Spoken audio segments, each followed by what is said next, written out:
Hello student, class 9 science का question paper है 25-26 session का। तो आपके फाइनल एग्जाम के लिए इंपॉर्टेंट है, ऑफिशियल डीओई का ये क्वेश्चन पेपर है। तो चलिए स्टार्ट करते हैं इसका सोल्यूशन, जो कि आपके फाइनल एग्जाम के लिए बहुत इंपॉर्टेंट है। तो जिनके एग्जाम नहीं हुए उनके लिए इंपॉर्टेंट है, साथ ही साथ प्लेलिस्ट को भी प्रैक्टिस कर लेना, लिंक डिस्क्रिप्शन में है, उसमें भी इंपॉर्टेंट क्वेश्चन पेपर्स है।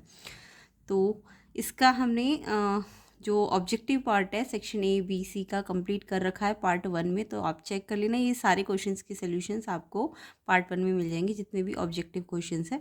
अभी हम इसका फिजिक्स का न्यूमेरिकल पोर्शन और क्वेश्चंस करेंगे कवर। तो सारे objective question section A B C के आपको पार्ट 1 में मिल जाएंगे, बहुत डिटेल में समझाए गए कंसेप्ट के साथ। तो आप चेक कर लेना। इसके बाद केमिस्ट्री के भी इसके जो क्वेश्चंस है सब्जेक्टिव वाले वो भी स्टार्ट करेंगे। तो फिलहाल हम अभी इसका जो फिज़िक्स का पोर्शन रह गया है उसको कंप्लीट करते हैं। तो पार्ट 1 ज़रूर देख लेना, लिंक डिस्क्रिप्शन में। तो सेक्शन सी के जो ऑब्जेक्टिव क्वेश्चन में जल्दी जल्दी डिस्कस कर रही हूँ, फिर हम इसके न्यूमेरिकल पोर्शन में आ जाएंगे। 26 क्वेश्चन है। एक कार है, एक्सेलरेट करती है 36 से 72 किलोमीटर पर आवर में 10 सेकंड में। एक्सेलरेशन फाइंड करना था। तो ये यू था, ये वी था। अब देखो टाइम सेकंड में था, तो आपको किलोमीटर पर आवर को मीटर पर सेकंड में बदलना है, यू और वी को, एंड देन एक्सेलरेशन का फॉर्मूला लगाना था। तो डिटेल में मैंने आपको पहले समझा रखा है। आप डिटेल सोल्यूशन चाहते हो तो इसका प्रीवियस पार्ट ज़रूर चेक कर लेना। तो यहाँ पे u आपको किलोमीटर पर आवर में दिया था, जबकि टाइम सेकंड में था, तो इसलिए हमने इसको कन्वर्ट किया किलोमीटर पर आवर को। जब भी मीटर पर सेकंड में बदलते हैं तो 5/18 से मल्टीप्लाई करते हैं, तो ये कैंसिल होके 10 आ जाएगा। सेम ऐसे v को भी 5/18 से मल्टीप्लाई करना था, तो ये 20 आ जाएगा। अब एक्सेलरेशन का फॉर्मूला देना था v - u/t। v आपका 20, ये 10, और टाइम सेकेंड में 10 था। SI यूनिट में होनी चाहिए सारी चीज़ें। तो ये जो एक्सेलरेशन है 1 मीटर पर सेकेंड स्क्वायर आएगा। ए ऑप्शन इसका आंसर है। नेक्स्ट क्वेश्चन देखिए। नेक्स्ट क्वेश्चन था, in a velocity time graph area enclosed between the graph and the time axis. तो वेलोसिटी टाइम ग्राफ में जो एरिया होता है टाइम एक्सिस के साथ, वो क्या रिप्रेजेंट करता है। तो यहाँ पे भी आपको जो वीटी ग्राफ है उसके बारे में मैंने पहले भी समझा रखा था। ये जो वीटी ग्राफ है ना, इसमें दो चीज़ें होती है। देखो, एरिया बोलेंगे तो वी और टी को मल्टीप्लाई करो, जब एरिया बोलते हैं तो इनको मल्टीप्लाई करो, इसके वाई को इसके एक्स से, वी इंटू टी। तो वी इंटू टी आपको पता है ना, डिस्प्लेसमेंट होता है। तो जो वी टी ग्राफ का एरिया होता है ना, वो डिस्प्लेसमेंट होता है। तो आंसर क्या है, डिस्टेंस या डिस्प्लेसमेंट, ऑप्शन सी। बट अगर ये स्लोप बोलते ना, तो स्लोप के लिए आप वी और टी को डिवाइड करोगे। जब भी स्लोप बोले तो आप इन दोनों को डिवाइड करो। तो v/t क्या होता है, ये फॉर्मूला एक्सेलरेशन का होता है। तो स्लोप बोलते तो एक्सेलरेशन होता, बट इन्होंने एरिया बोला इसलिए डिस्टेंस और डिस्प्लेसमेंट, ऑप्शन सी इसका आंसर है। नेक्स्ट क्वेश्चन देखेंगे। नेक्स्ट क्वेश्चन था 28। If the momentum of body double कर दे तो इसका मास कांस्टेंट रहेगा। अगर मास को कांस्टेंट रखेंगे तो वेलोसिटी क्या हो जाएगी। तो देखो, मोमेंटम होता है मास इनटू वेलोसिटी, ठीक है। तो जब आप मोमेंटम को डबल करोगे, मोमेंटम क्या है, मास इनटू वेलोसिटी। मोमेंटम मतलब p, मास इनटू वेलोसिटी के बराबर होता है। तो मोमेंटम ना, अगर मास को मैं कांस्टेंट रखूँ तो v के डायरेक्टली प्रोपोर्शनेट है, सामने सामने है ना, तो मास कांस्टेंट है, तो p और v आपस में कैसे है, डायरेक्टली प्रोपोर्शनेट। तो अगर आपने p को डबल किया और ये v क्या हो जाएगा, ये अगर डायरेक्टली प्रोपोर्शनेट है तो जो चेंज आपने p में किया है वही v में भी चेंज हो जाएगा, तो v भी डबल हो जाएगा। ऑप्शन बी इसका आंसर है। नेक्स्ट क्वेश्चन देखो 29। तो ये और भी डिटेल में मैंने समझाया हुआ, पार्ट 1 चेक कर लेना। When a ball fall freely from a height the total mechanical energy. जब कोई बॉल हाइट से गिरती है तो उसकी टोटल मैकेनिकल एनर्जी कैसी रहती है। तो ये आपने लॉ ऑफ कंजर्वेशन में पढ़ा होगा। तो जब भी कोई चीज़ हाइट से गिरती है ना, तो हाइट से गिरने पर उसकी जो पोटेंशियल एनर्जी और काइनेटिक एनर्जी होती है ना, वो आपस में चेंज हो जाती है। तो टोटल मैकेनिकल एनर्जी लेकिन चेंज नहीं होती, क्योंकि वो इन दोनों के सम के बराबर होती है। तो टोटल मैकेनिकल एनर्जी किससे मिली है, पोटेंशियल और काइनेटिक। पोटेंशियल काइनेटिक चेंज होती है जब हाइट से कोई चीज़ गिरती है, लेकिन टोटल मैकेनिकल एनर्जी चेंज नहीं होती। इसको हम कहते हैं law of conservation of energy. जो टोटल मैकेनिकल एनर्जी है वो कंजर्व रहती है, ना तो वो क्रिएट होती है ना ही डिस्ट्रॉय होती है। तो कैसी रहती है, वो कांस्टेंट रहती है। टोटल मैकेनिकल एनर्जी कैसी रहती है, कांस्टेंट। इसी को हम law of conservation of energy कहते हैं। तो ऑप्शन सी इसका आंसर है। तो आंसर क्या है, remains constant. Next, when temperature increase the speed of sound in air. तो जब टेम्परेचर बढ़ेगा तो स्पीड ऑफ साउंड कैसी हो जाएगी। तो देखो, टेम्परेचर बढ़ने का मतलब क्या है, मॉलिक्यूल्स वाइब्रेट करेंगे। मॉलिक्यूल्स वाइब्रेट करते तो काइनेटिक एनर्जी बढ़ेगी ना। टेम्परेचर बढ़ने से मॉलिक्यूल ज़्यादा वाइब्रेट करेंगे तो उनकी काइनेटिक एनर्जी बढ़ेगी, और काइनेटिक एनर्जी बढ़ने से स्पीड भी बढ़ जाएगी, क्योंकि काइनेटिक एनर्जी स्पीड की क्या होती है, डायरेक्टली प्रोपोर्शन। तो स्पीड आपकी क्या हो जाएगी, इंक्रीज हो जाएगी। तो ये मैंने समझा दिया। टेम्परेचर बढ़ेगा तो मॉलिक्यूल ज़्यादा तेज़ी से वाइब्रेट करेंगे, काइनेटिक एनर्जी बढ़ेगी। और काइनेटिक एनर्जी क्या होती है? हाफ mv² ना। तो अगर काइनेटिक एनर्जी बढ़ी तो v के डायरेक्टली प्रोपोर्शनल है, इसलिए v स्पीड भी बढ़ जाएगी। तो इंक्रीज ऑप्शन ए करेक्ट है इसका। 31 का आंसर सी साउंड वेव्स है। ये मैंने आपको समझा दिया था पहले पार्ट में, तो आप चेक कर लेना। जब भी कौन सी वेव है जिनको मीडियम चाहिए होता है प्रोपगेशन करने के लिए, तो कौन सी वेव्स है जो मीडियम में चलती है, ये होती है साउंड वेव्स। साउंड वेव्स को मीडियम चाहिए होता है, इन्हें मैकेनिकल वेव्स भी कहते हैं। बाकी जितनी वेव है, लाइट, रेडियो, एक्सरे, ये वैक्यूम में भी चल सकती है, इनको मीडियम की ज़रूरत नहीं है। तो ये तो वैक्यूम में भी चल सकती है, बट जो साउंड वेव है वो मीडियम में ही चलती है, सॉलिड, लिक्विड, गैस में। और अगर पूछे किस में सबसे तेज़ चलती है, तो सॉलिड में सबसे तेज़ चलती है। सॉलिड में इनकी स्पीड सबसे ज़्यादा होती है साउंड वेव्स की, फिर लिक्विड में होती है और सबसे कम गैसेज में होती है। नेक्स्ट देखो question 32। The following question 32 assertion reason वाले क्वेश्चन है ये। तो 4 स्टेटमेंट होती है इसमें। असर्शन है the weight of an object less at equator than at poles. तो ये मैंने आपको पहले भी समझाया हुआ है कि वेट इक्वेटर पे कम होता है, पोल्स पे ज़्यादा होता है। ये एक्सप्लेन भी बहुत अच्छी तरीके से डिटेल में किया हुआ है, आप चेक कर लेना पार्ट 1 ज़रूर। उसमें मैंने सारे ऑब्जेक्टिव क्वेश्चन सेक्शन ABC के कवर किए हुए। तो यहाँ पे देखो, मैंने आपको पहले भी समझाया था, ये आपका पोल होता है और ये आपका इक्वेटर होता है। ओवल होती है ना शेप, तो पोल ये है और इक्वेटर ये है। तो पोल की रेडियस देखो ये कम है और इक्वेटर की रेडियस ज़्यादा है ना। तो रेडियस पोल की कम, इक्वेटर की ज़्यादा। अब देखो जी जो होता है, स्मॉल जी m/r² होता है। तो यहाँ से अगर ये कांस्टेंट है दोनों, तो रेडियस के कैसा है? इन्वर्सली प्रोपोर्शनेट है ना जी। तो अगर रेडियस पोल की कम है तो जी पोल का ज़्यादा होगा। समझ आया? यानी कि रेडियस कम है तो वो ज़्यादा अट्रैक्ट होगा, तो यानी उसकी जी ज़्यादा होती है पोल की। रेडियस कम होने से ये ज़्यादा अट्रैक्ट होगा ना ग्रेविटी की तरफ, तो इसकी ग्रेविटी ज़्यादा होती है पोल की और इक्वेटर की कम होती है।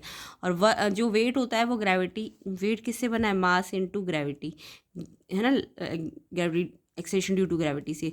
तो वेट जी पे, तो ग्रेविटी पोल की ज़्यादा है तो इसलिए वेट भी पोल पे ज़्यादा होगा इक्वेटर से। तो असर्शन यही बोल रहा है कि इक्वेटर का वेट कम होता है। यस, कि कम होता है ना वेट ऑन इक्वेटर, पोल का वेट ज़्यादा है। क्योंकि रीज़न वो ये कि पोल का वेट ज़्यादा क्यों? क्योंकि पोल की ग्रेविटी ज़्यादा है। और वेट इक्वेटर का कम क्यों है? क्योंकि ग्रेविटी इक्वेटर की कम है। तो असर्शन भी ठीक है और रीज़न भी यही बोल रहा है। तो रीज़न एक्सप्लेन भी कर रहा है असर्शन को कि इक्वेटर की जो ग्रेविटी है वो कम क्यों है, क्योंकि सॉरी वेट कम क्यों है, क्योंकि उसकी ग्रेविटी ज़्यादा है ना। तो ये आपको एक्सप्लेनेशन भी दे रहा है क्वेश्चन में कि वेट इक्वेटर का कम है। यस, अभी हमने निकाला। और the value of acceleration due to gravity less होती है इक्वेटर पे, इक्वेटर की ग्रेविटी कम है इसलिए उसका वेट भी कम है। रीज़न भी एक्सप्लेन कर रहा है। तो दोनों करेक्ट भी और एक्सप्लेनेशन भी करेक्ट है। ए ऑप्शन आंसर है। नेक्स्ट क्वेश्चन देखो 33। बहुत इसमें भी असर्शन रीजन ही, अल्ट्रासाउंड और high frequency wave. Yes, ultrasound आपने पढ़ी होगी, 20,000 अबव जो फ्रीक्वेंसी होती है अबव 20,000, उसको हम अल्ट्रासाउंड या अल्ट्रासोनिक वेव्स कहते हैं। यस, ये बहुत हाई फ्रीक्वेंसी वेव्स होती है। और अल्ट्रासोनिक वेव को हम बहुत छोटे छोटे ऑब्स्टेकल्स को डिटेक्ट करने में यूज़ करते हैं क्योंकि उनकी वेवलेंथ कम होती है। बिल्कुल करेक्ट है। देखो जो अबाउट 20,000 हर्ट्ज़ वाली वेव होती है उनको अल्ट्रासोनिक वेव्स कहते हैं, ठीक है, अल्ट्रासाउंड। तो असर्शन तो बिल्कुल ठीक है क्योंकि वो हाई फ्रीक्वेंसी वेव्स होती है। वैसे तो फ्रीक्वेंसी कितनी होती है? 20,000 से 20,000 हर्ट्ज़। ये वाली फ्रीक्वेंसी को ना ह्यूमन ईयर सुन सकता है। ह्यूमन ईयर, ऑडिबल रेंज कहते हैं इसको। क्या कहते हैं? ऑडिबल रेंज, ठीक है। तो ये हम सुन सकते हैं ह्यूमंस, लेकिन अबाउट 20,000 हम नहीं सुन पाएंगे, तो इनको अल्ट्रासोनिक कहते हैं। ये बहुत हाई फ्रीक्वेंसी वेव्स होती है।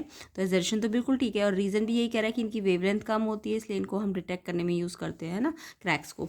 तो यस, इसका देखो फॉर्मूला अगर आपको पता हो कि जो वेव की स्पीड होती है वो वेवलेंथ मल्टीप्लाई फ्रीक्वेंसी होती है। तो फ्रीक्वेंसी अगर वेवलेंथ निकालनी तो फ्रीक्वेंसी यहाँ इस साइड जाके डिवाइड में हो जाएगी, है ना।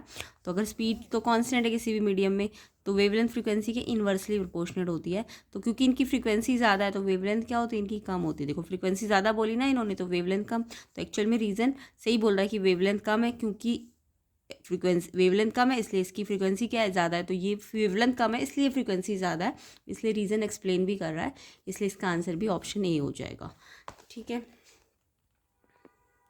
तो असर्शन रीज़न ट्रू भी है और एक्सप्लेनेशन भी दे रहा है इसलिए ट्रू है ये।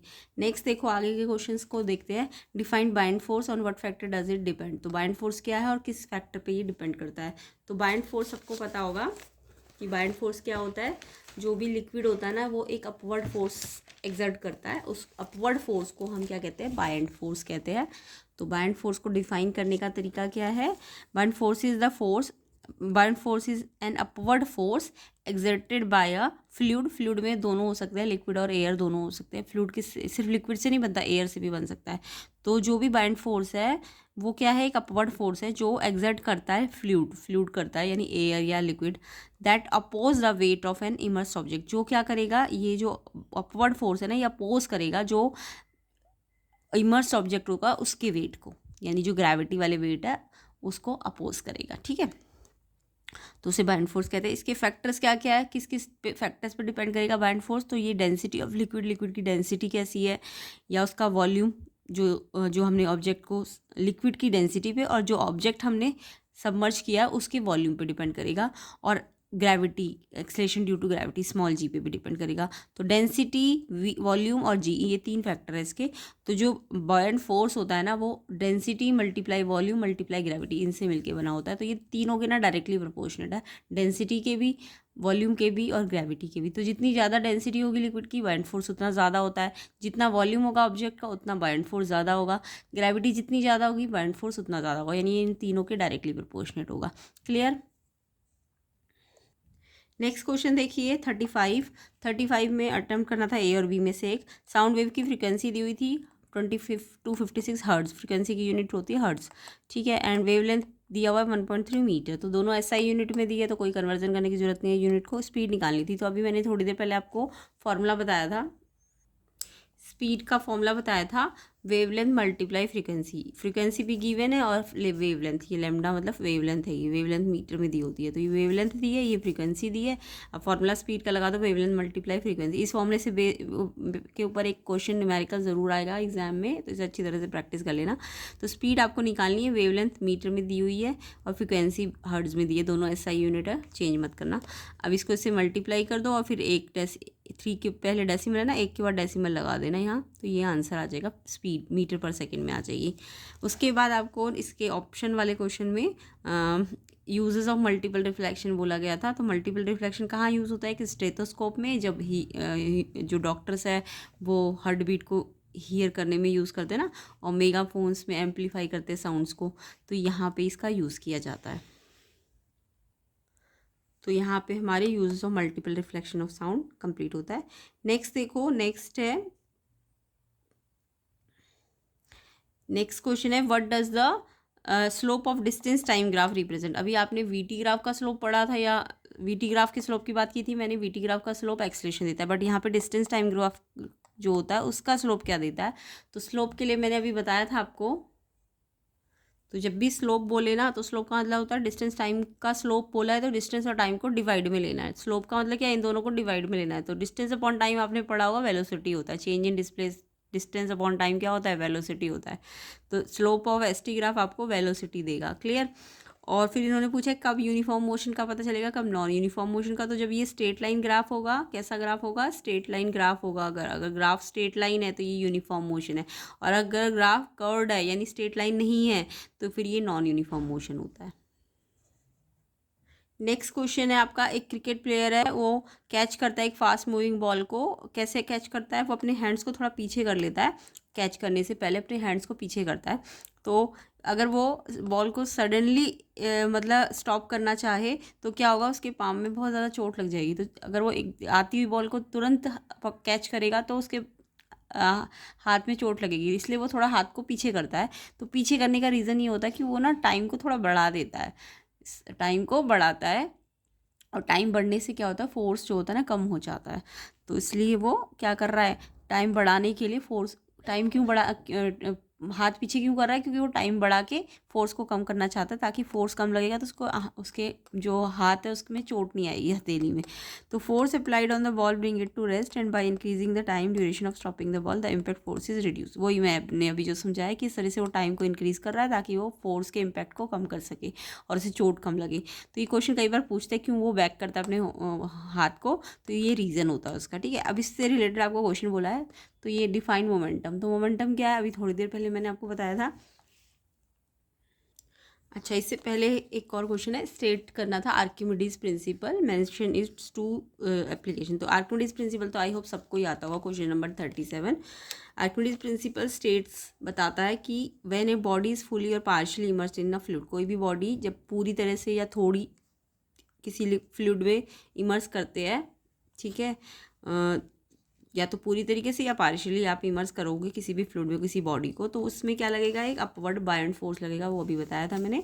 और ये क्या होता है, ये जो अपवर्ड बायंट फोर्स होता है ना, वो किसके बराबर होता है, वेट जो भी फ्लूइड डिस्प्लेस करेगा, यानी जब आपने उसे पानी में डाला होगा तो कुछ पानी गिरेगा, तो जितना पानी गिरा, जितना फ्लूइड डिस्प्लेस हुआ, उसके वेट के बराबर होता है वो बायंट फोर्स।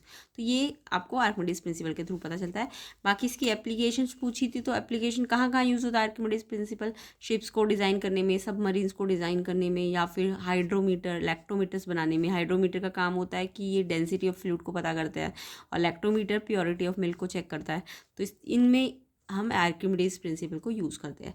बाकी जो अभी पैसेज पढ़ा था हमने कि मोमेंटम क्या है, तो मोमेंटम क्या है, momentum is defined as product of object mass and it velocity. तो मोमेंटम हमने पहले भी डिस्कस किया था, मास इनटू वेलोसिटी, यानी मास और वेलोसिटी के प्रोडक्ट को मोमेंटम कहा जाता है। क्लियर।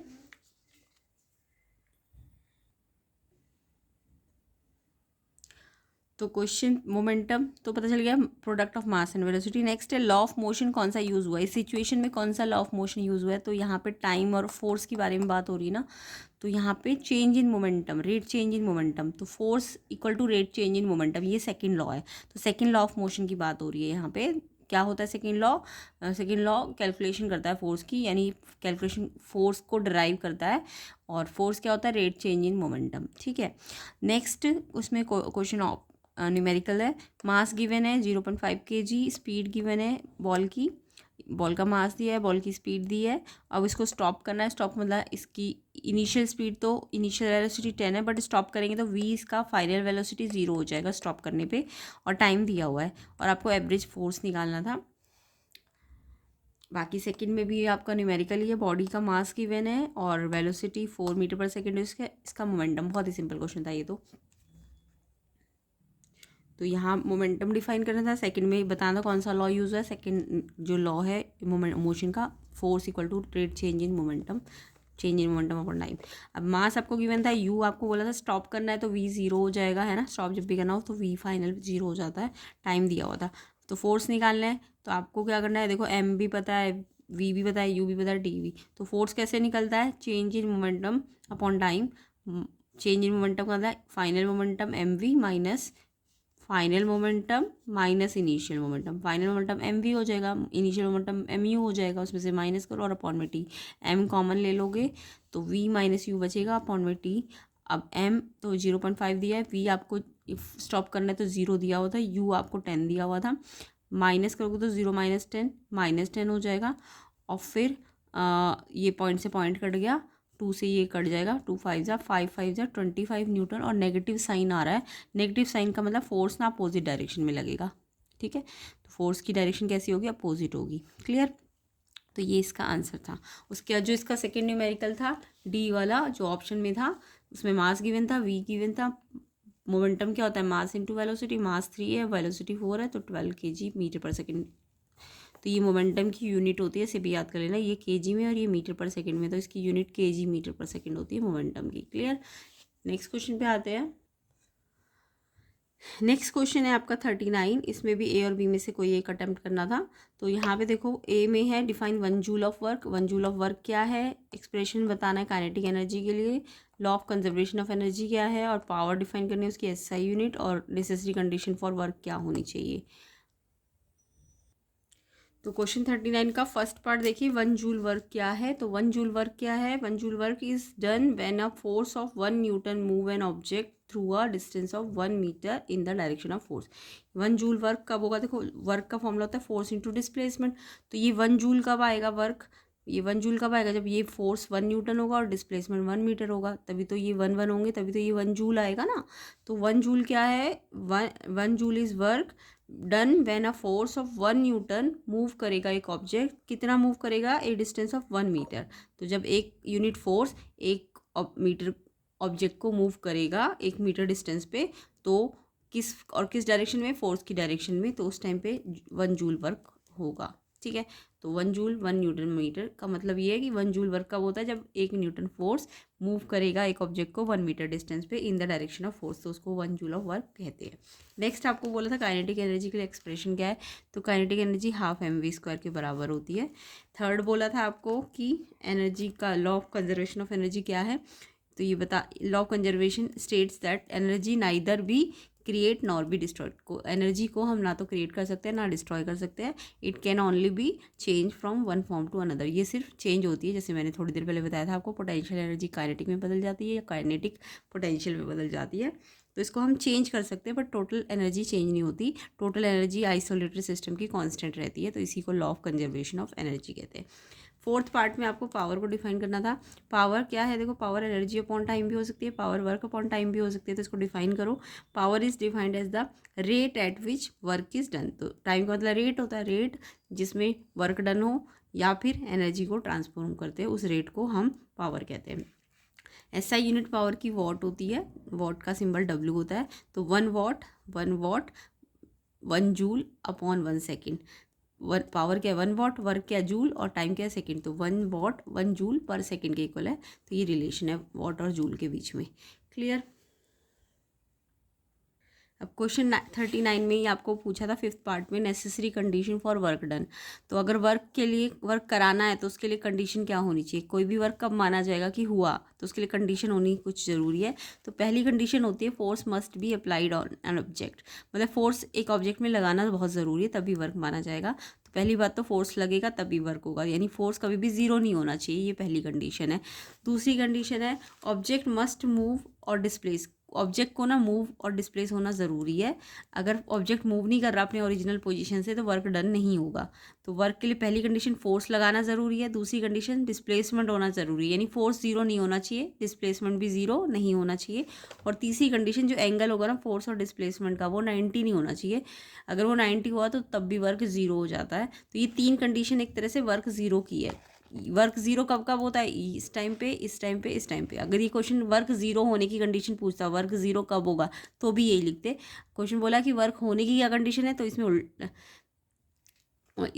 उल्टा लिख दिया हमने, फोर्स ज़ीरो नहीं होना चाहिए, डिस्प्लेसमेंट ज़ीरो नहीं होना चाहिए, और एंगल जो है वो 90 डिग्री नहीं होना चाहिए। तो ये वर्क ना होने की कंडीशन है, अगर आप इसे उल्टा कर दोगे तो वर्क होने की कंडीशन हो जाएगी। ठीक है, ये कंडीशन जो मैंने बताई है वर्क होने की बताई है। ठीक है, वर्क डन कब माना जाएगा, वर्क डन की कंडीशन याद करो। पहला कंडीशन जो क्वेश्चन में पूछा गया, वर्क डन कब होगा, फोर्स जीरो नहीं होना चाहिए, डिस्प्लेसमेंट जीरो नहीं होना चाहिए, और जो एंगल है फोर्स और डिस्प्लेसमेंट का वो 90 डिग्री नहीं होना चाहिए।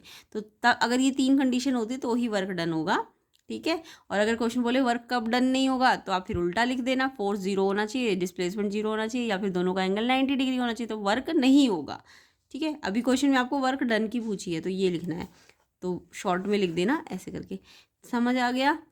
और वर्क ज़ीरो की कंडीशन क्या हो जाएगी, अगर वर्क ज़ीरो करना है तो कंडीशन में फोर्स बराबर ज़ीरो, डिस्प्लेसमेंट बराबर ज़ीरो, या फिर फोर्स आप परपेंडिकुलर होगा डिस्प्लेसमेंट के। तो ये तीन कंडीशंस किसके लिए, वर्क ज़ीरो के लिए, और वर्क होने के लिए कंडीशन इसका उल्टा करते हैं, तो ये आपको लिखना था क्वेश्चन में। क्लियर।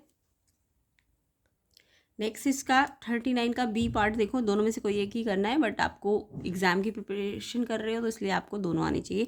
फर्स्ट देखो, a man lift a bag 20 kg from the ground and put it on it head 2 metre above the ground, calculate the work done by him on the bag. तो एक man ने एक bag को उठाया और ground से उठाया और उसको अपने हेड पे रखा, और 2 मीटर अबव द ग्राउंड पे था वो, जो मतलब हेड पे रखा जो कि 2 मीटर अबव द ग्राउंड था। ठीक है, तो वर्क डन पूछा है। अब कुछ बच्चे इसमें कहेंगे कि जो मैन है उसने सिर्फ हेड पे रखा है तो वर्क जीरो होना चाहिए, नहीं, वो तब होता वर्क जीरो जब वो बोलता कि वो चल रहा है उसको लेके। अगर क्वेश्चन होता कि वो उस सामान को लेके सर पे लेके चल रहा था तो तब फोर्स और डिस्प्लेसमेंट 90 डिग्री पे हो जाते और फिर वो वर्क डन जीरो हो जाता। अभी वो चल नहीं रहा है, उसने सिर्फ उठाया है, तो यहाँ पे जीरो वर्क नहीं होगा, याद रखना। कई बार बच्चे कहते हैं कि बैग को ऊपर उठाया सर पे तो जीरो वर्क है, क्योंकि फोर्स और जो डिस्प्लेसमेंट है वो 90 डिग्री है, बट यहाँ पे आपको वर्क हुआ है क्योंकि उसने वो जो उसने ऑब्जेक्ट है उसे उठाया है और वो चला नहीं है यानी कि 90 डिग्री नहीं है। ठीक है, तो यहाँ पे यानी कि आपको वर्क निकालना पड़ेगा। अब देखो हाइट के अगेंस्ट जो भी चीज़ होती है तो वो वर्क कौन सा होता है, वो पोटेंशियल एनर्जी वाला वर्क है, तो यहाँ पे वर्क आपको निकालना पड़ेगा, यहाँ पे आप जीरो नहीं बोल सकते।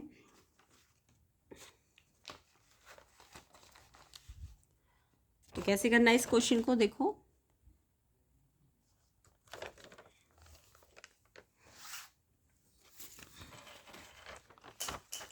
तो यहाँ पे आपको मास भी गिवन है, क्वेश्चन 39 का जो बी पार्ट है, मास गिवन है 20 kg, हाइट गिवन है 2 मीटर। अब ग्रेविटी के हाइट है तो ग्रेविटी भी होगी, तो 9.8 मीटर पर सेकेंड स्क्वायर। वर्क क्या होता है, फोर्स इंटू डिस्प्लेसमेंट, फोर्स यहाँ पे mg लोगे और डिस्प्लेसमेंट हाइट लोगे, ठीक है। तो जब भी हाइट के अगेंस्ट वर्क होता है तो mgh लेते हैं वर्क को। तो m भी दिया है, देखो सारी चीज़ें SI यूनिट में ही है तो कोई चेंज नहीं करना। मास दिया है, g ग्रेविटी आपको पता है, हाइट पता है 2 मीटर। अब इसे इससे 22 और इससे मल्टीप्लाई करोगे तो 3920 और पॉइंट लगेगा एक के बाद, तो 392 जूल वर्क हुआ है, ठीक है। कितना वर्क हुआ है, 392 जूल वर्क। तो यहाँ पे जीरो वर्क मत लिखना, क्योंकि वो चला थोड़ी ना है, चलता तो जीरो वर्क होता, अभी तो उसने सिर्फ सामान को उठाया है, तो इसलिए वर्क हुआ है mgh 392 जूल। उसके बाद जो बी पार्ट है इसका, उसमें पूछा factor affecting the kinetic energy, कौन कौन से फैक्टर है जो काइनेटिक एनर्जी को अफेक्ट करते हैं। तो काइनेटिक एनर्जी का फॉर्मूला पता है ना, हाफ mv² होता है। तो kinetic energy mass of object पे डिपेंड करेगी और वेलोसिटी, तो मास और वेलोसिटी ये फैक्टर है जिन पे काइनेटिक एनर्जी डिपेंड करेगी। नेक्स्ट क्वेश्चन देखिए, third, find the energy possessed by an object, mass दिया हुआ है 20 kg when it is at height 15 metre above the ground, G आपको गिवन है। तो इसमें भी एनर्जी या वर्क, जब भी वर्क निकालनी हो हाइट के अगेंस्ट, तो एनर्जी या वर्क के लिए mgh का फॉर्मूला लगाना है।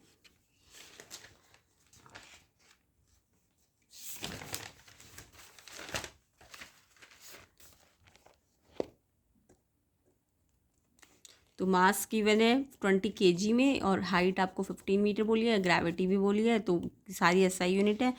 पोटेंशियल एनर्जी, जब भी हाइट के अगेंस्ट एनर्जी निकालते हैं तो कौन सी एनर्जी निकालते हैं, पोटेंशियल एनर्जी mgh, या हाइट के अगेंस्ट वर्क निकालते हैं तब भी mgh लगाते हैं।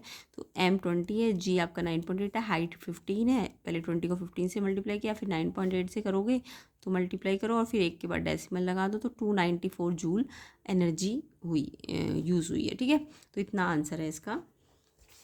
तो यहाँ पे हमारा सेक्शन सी फिजिक्स के क्वेश्चंस न्यूमेरिकल्स कंप्लीट होते हैं, जो कि आपके फाइनल एग्जाम के लिए, या फिर अगर आप मिड टर्म नेक्स्ट ईयर वाले बच्चे प्रिपरेशन करेंगे तो उनके लिए ये वर्क, एनर्जी और जितने भी आपने क्वेश्चन किए, काइनेटिक एनर्जी, मोमेंटम, ये सारे क्वेश्चन बहुत इंपॉर्टेंट है। आपको अच्छी तरह से इन्हें प्रैक्टिस कर लेना है एंड साथ ही साथ प्लेलिस्ट को प्रैक्टिस भी कर लेना। लिंक डिस्क्रिप्शन में, प्लेलिस्ट के अंदर भी PYQs और इंपॉर्टेंट क्वेश्चन पेपर्स बने हैं। 4 to 5 क्वेश्चन पेपर आपको अच्छी तरह से प्रैक्टिस करने हैं, तो आपका जो भी क्वेश्चन एग्ज़ाम में आएंगे आप कवर कर लोगे।